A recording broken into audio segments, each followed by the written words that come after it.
kind of looking back at your experience at LIM, Mm-hmm.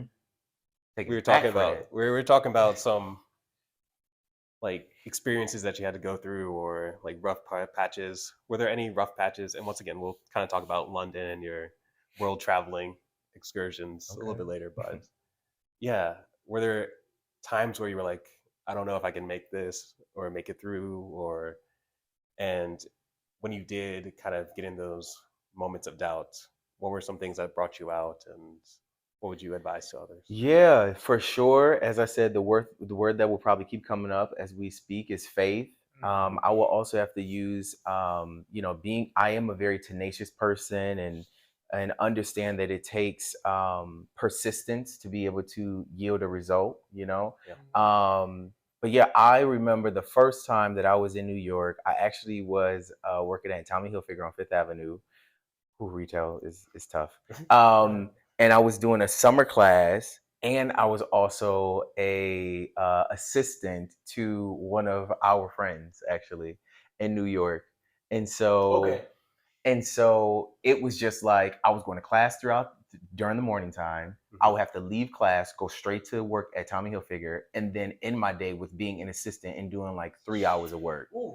And I remember, I'm gonna be honest, the only time I don't cry, I do cry a lot actually, but I do not cry because I'm like overwhelmed with work. Yeah. I cry because it's usually like I'm grateful, like I see. But in that season, I was like, what is going on? Like this is aggressive, and this is new for me.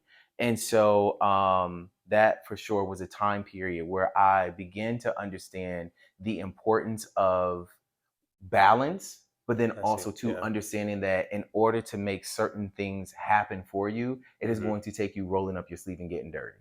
Yeah, that's true. So just understanding, the balance between those two.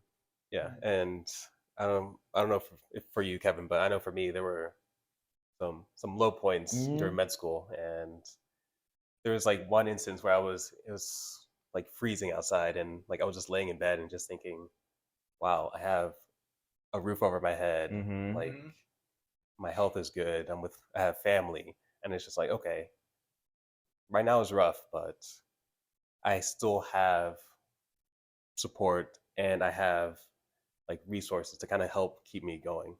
So I don't know.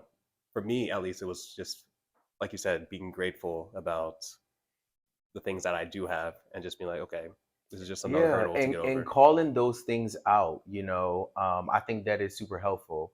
And what I always like for my friends when we're going through, valleys within our experience of life, you can't lose hope.